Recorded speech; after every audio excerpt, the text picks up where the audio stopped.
Bill to alter 1999 Constitution as amended to specify immunity conferred on President passes second reading.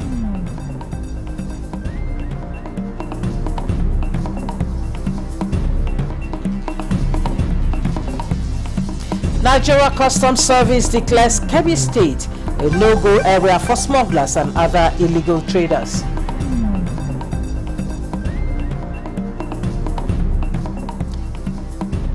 June 12 and the Professor Humphrey Nwosu version.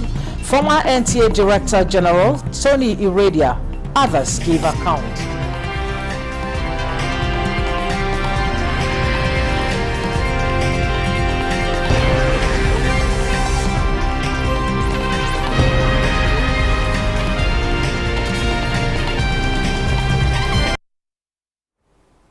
Hello and thanks for joining us on the news desk at 6 on NTA News 24. I am Stella Inameti. Now the news in full. Vice President Kashim Shettima has enjoined the nation's judiciary to remain steadfast as custodians of the law. The Vice President gave the advice during the official opening of the maiden body of benches annual lecture in Abuja. State House correspondent Abdul Rahman Jibrila reports.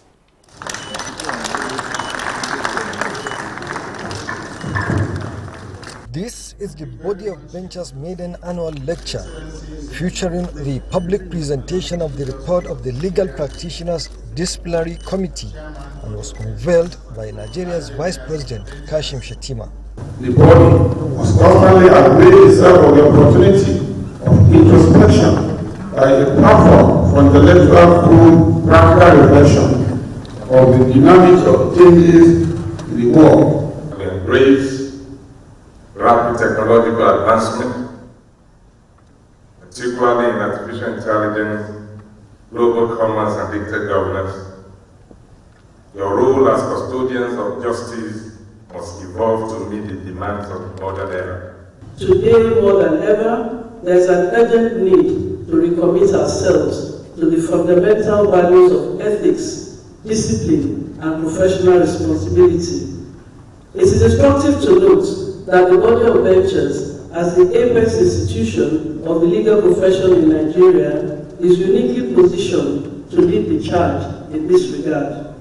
With the theme Half a Century of the Body of Benches, the past, the present and the future of maintaining the ethics of legal profession in Nigeria, with former Governor of Lagos State, Babatunde Fashola, doing justice to the topic as keynote speaker. Law practice is not a trade, it's a profession. So, profession has trumped trade. But what is undeniable is that the law profession, especially the barrister's work, is rooted in laws, is rooted in usages, traditions, and culture, all of which are learned in practice rather than in the classroom. This is why the legal profession carries a burden unlike any other. You, my lords and eminent jurists, are not just interpreters of the law, you are custodians of justice. But this role is not without its burdens. The expectations are high, and the temptations are many. Yet I urge you, my lords and eminent jurists, to remain steadfast. To borrow the words of the eminent jurist Lord Atkin, justice is not a wasted virtue. It must be allowed to suffer the scrutiny of reasonable men. Vice President Kashim Shettima reminded the legal professionals that the foundation of a great nation is built on the ethical sensitivity of the institutions that uphold justice, and the body of benches representing the highest traditions of the legal profession is key. In Abuja, Abdurrahman Jibrila, NTA News. A bill to alter the 1999 Constitution as amended to specify the immunity conferred on the President has passed second reading at the House of Representatives. The bill also proposes removal of immunity conferred on the Vice President as well as state governors and their deputies, with the objectives of curbing corruption, eradicating impunity, and enhancing accountability in public service. in public office. This was among 42 constitution alteration bills that passed second reading at Wednesday's plenary, covering devolution of powers, state creation, citizenship rights, strengthening of institutions, and local government administration. National Assembly correspondent Mitaire Ikben reports that other bills that scaled second reading include proposals to separate the offices of the Attorney General of the Federation from the Minister of Justice, as well as to empower state governments, the mandate for the creation and funding of local governments. A legislative framework that would make registration of citizens compulsory has been passed at the Senate. The bill seeks to ensure the provision of a harmonious identity system in Nigeria that is free of inaccuracies, cost-effective, and in compliance with best practices globally. This report will come in our subsequent bulletins. Concerned persons are insisting that the National Orientation Agency must be strengthened to enable it help in enlightening Nigerians on electoral offences. While on Good Morning Nigeria, the guests sought an independent institution that will enforce electoral offences. Olusheye Adeagbo has more details. One of the most fundamental that I think it's more observed in breach than anything else is the voter inducement, what you call vote buying. The law doesn't call it vote buying, it's called voter inducement, or bribery of the electorate. That, I think, it's one of those things that we've not really been able to address effectively. Oluwole Ozazi Ozi, former director, Lega on Voter Education and Publicity, INEC, there explaining electoral offences that compromise the electoral process and how the Electoral Act 2022 was battered after wide consultation, making it optimal. But while there are provision of offences and penalties stipulated in the law to mitigate hitches in Nigeria's election process, other guests on the program expressed worries over the alarming increase in the number of defaulters and highlight strategies to minimize electoral offences. Law and order society is helpful, but there is a place for civic education, not voter education. Now, there are places where they have people they call civic educators, and that ordinarily should be located in what we call the National Orientation Agency. Institutions like this should be competing with the CNN of this world in terms of the resources that you put into this place. The problem we have is implementation. If you do even a quarter of, according to what the law says, we will not have problem we're having in the system today. Politicians, the players, are deliberately bypassing these provisions. The players in Nigeria's election system were unanimous that the Electoral Act of 2022 as amended has significantly helped in reducing electoral offences and enhancing better organized elections in the country. They, however, note that full implementation of the Act will deliver more gains. In Abuja, Olusheye Adeagbo, NTA News. From 1989 to 1993, he served as the chairman of the National Electoral Commission, NEC, now known as INEC, playing a significant role in the country's electoral process. The man is the late Professor Humphrey Nwosu, who passed on 6 months ago. Let's now join Timothy Yusuf, who tells us about an event put together in Abuja to celebrate the life and legacy of the man who many described as a titan of democratic journey.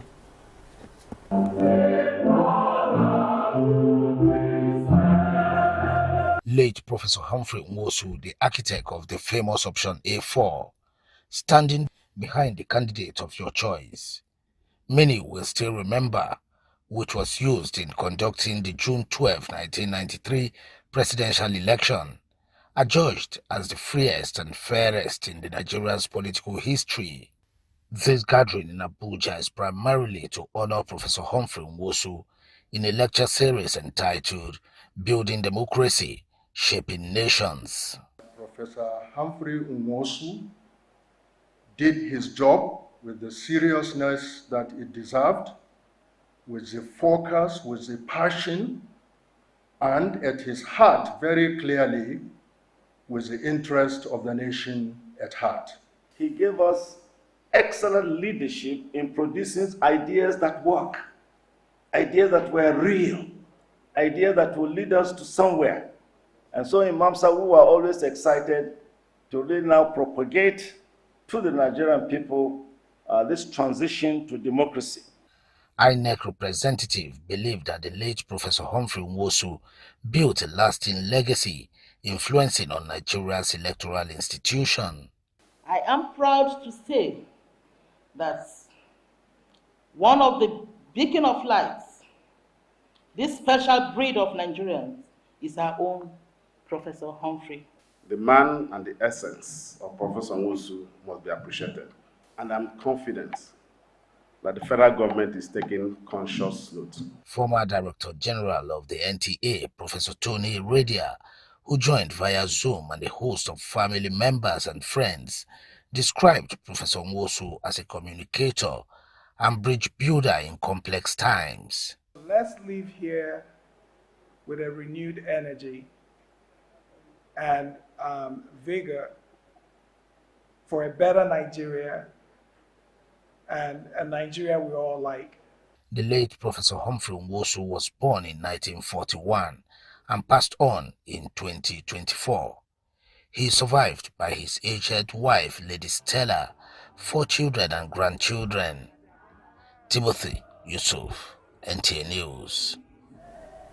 Now, Muslims stay in mosque for itikaf or spiritual retreat to focus on worshipping Allah, distancing themselves from worldly distractions and seeking the blessings of Ramadan, particularly during the last 10 days. Tokwe Alabi in this report takes a look at what separates this spiritual retreat with Allah by Muslims. The word itikaf itself means to stay in one place or to be devoted to something in seclusion, emphasizing the importance of focusing on worship during the period. The month of Ramadan as a whole is a month of seeking forgiveness from Allah and for spiritual rejuvenation. Performing itikaf is a booster in this regard when Muslims observe this spiritual retreat. During itikaf, you have opportunity to complete Quran as many times as you can. You have opportunity to observe Nafila. You have opportunity to do a lot of supplications. Meanwhile, if you are in your house, a lot of distractions. We should pray for our leaders to bring nice policies to the country so that the citizens of this country will enjoy. When Muslims observe this spiritual retreat, they have a chance to protect themselves from sin and heedlessness, as well as from wasting time or making bad choices. I came here with the intention of just having a spiritual goal, a spiritual growth between me and God, like to try to have a stronger connection with my God, go spiritual.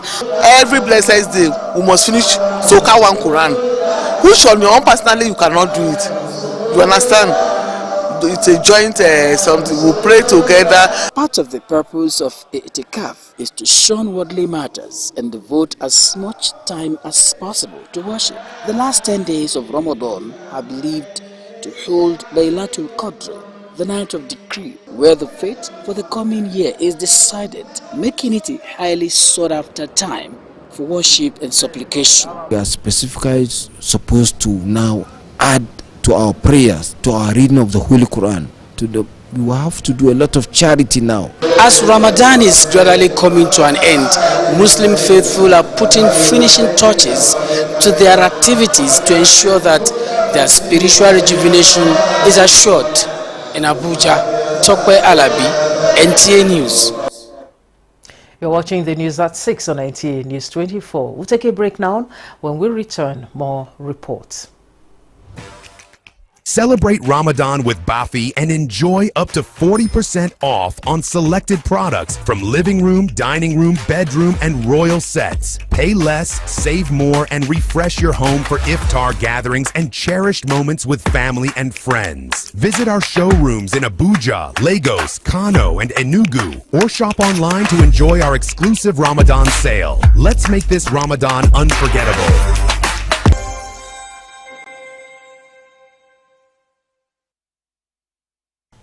I am Oluremi Tinubu, the global and national Stop TB champion. Many people have asked why I've chosen to champion the fight against a disease like tuberculosis.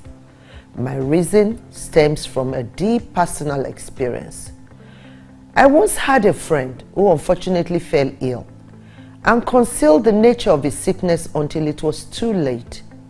Eventually, after he passed, we discovered he had tuberculosis. Sadly, due to the stigma and discrimination surrounding the disease, he would not speak up or seek for help. His death was a painful reminder that we could have intervened and saved a life if only we had known earlier. Tuberculosis is an airborne disease that primarily affects the lungs, but can also impact other parts of the body. Being airborne means anyone, regardless of their socio-economic status, can contract it. In Nigeria, one person dies of TB-related illness every 7 minutes, amounting to 206 deaths every day. Globally, one person succumbs to TB every 25 seconds, which is a staggering 3,456 lives lost daily. These deaths are entirely preventable because TB is curable if detected and treated early. If you or someone you know has been coughing for 2 weeks or more, coughing up blood, experiencing night sweats, or losing weight drastically, it might be TB. Please visit the nearest government hospital or primary health care center for proper diagnosis and treatment. TB treatment is free in all government and some private health facilities. Let us also remember not to stigmatize or discriminate against TB patients or those who have been treated for TB. Individuals who have been cured of TB cannot infect others.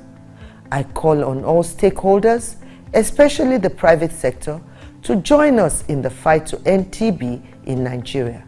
Together, we can make a difference. Remember, TB anywhere is TB everywhere. End TB by 2030.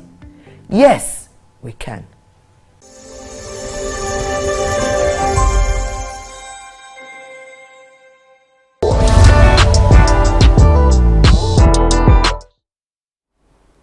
Welcome back and thanks for staying with us.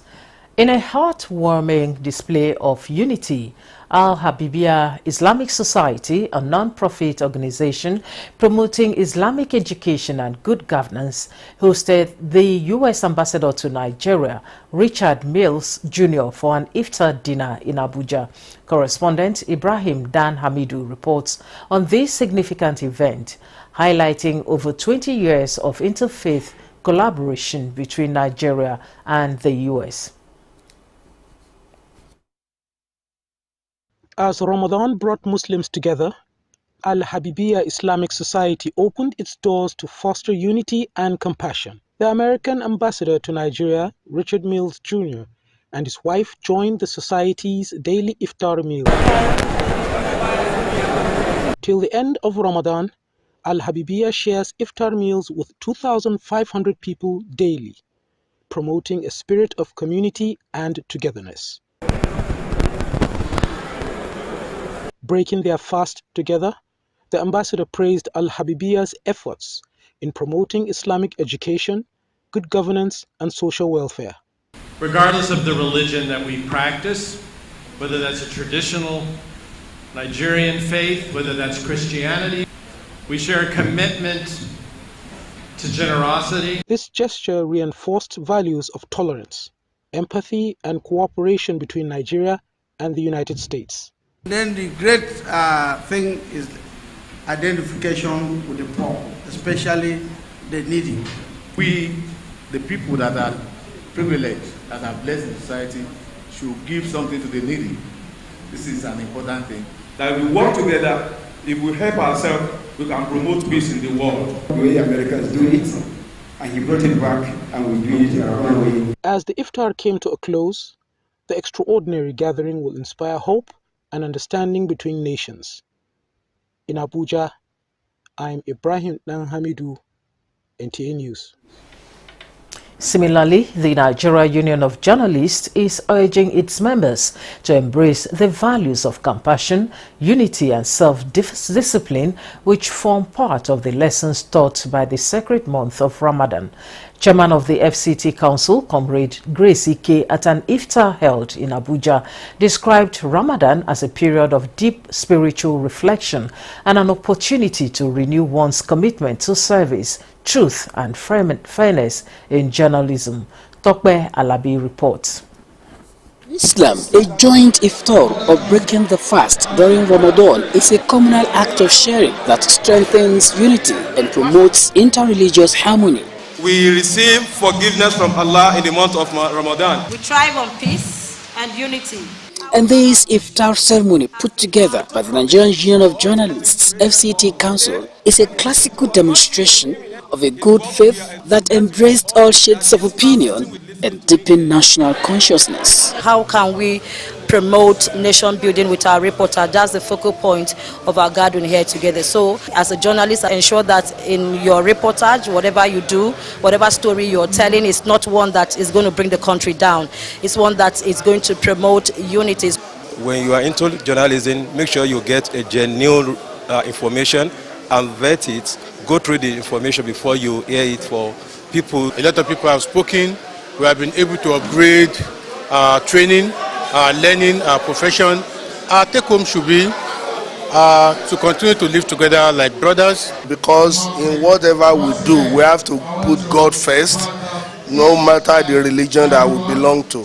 And if we put God first, it will foster our union, foster our community as journalists, and help the work that we do. And as we all know, our nation is faced with various challenges which are surmountable, and the journalists are critical in solving these problems. So this is not just going to end in merriment. This is going to project a new form of NUJ. For the NUJ, the message is for everyone to be on the same page and be united in the struggle for one nation. In Abuja, Tokbe Alabi, NTA News. Thank you, Tokbe.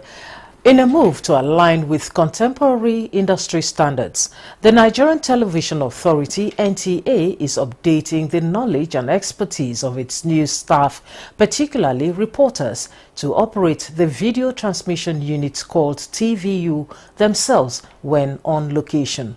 Charles Alpha was on hand at the training ground to capture the refreshing experience for participants. News gathering and broadcasting have evolved globally, and so is the Nigerian Television Authority, NTA. From the screen to the back end, it's an all-round evolution. But for those at the helm of affairs in NTA, there is never an end to learning. Keeping up with contemporary industry standards means this group of reporters, engineers and cameramen responsible for what you see on the screen must unlearn to relearn and update themselves with this vital part of live telecast using the video transmission unit called TVU Park. NTA have gotten the TVU Park. We have been using it for years, but there is need for us to continue undergoing training. We are getting new versions of the TVU Parks, and we are looking at the errors that we are making. How are we going to correct them? Now that's why the technical people have come in to tell us if this is done, this is going to be the output. Problems may abound when reporters are not acquainted with the workings of this technology when on location. And that is why this is very important. In the end, reporters were grouped for practical session and guided through a detailed checklist for the operational procedures of the TVU Park, ensuring a standardized approach to its deployment in the field. I had no idea that it required a SIM card that would also require you to load data, and whenever the data is finished, no matter what you do, it can transmit. What they taught us, it's a very simple technology, that it means that even without the cameraman, once I have access to the equipment, it means that I can go live. I've seen that I can actually be out there, and when there's no one there, I can actually walk around it and connect to the studio. I think a training like this will help both the reporter, the cameraman, the technical people, the number of engineers to be up to date. A reporter should have it at the back of the mind that should be exercise passion with the cameraman, because it's not just something you rush. The integration of TVU Park technology and the enhanced skills of the news staff are already adding significant value to NTA's news reportage. The ability to transmit high-quality video live from virtually any location with cellular or internet connectivity has dramatically improved the timeliness and immediacy of news delivery. Charles Alpha, NTA News. And that concludes the news desk at 6 on NTA News 24. Thanks for watching. I am Stella Inamiti.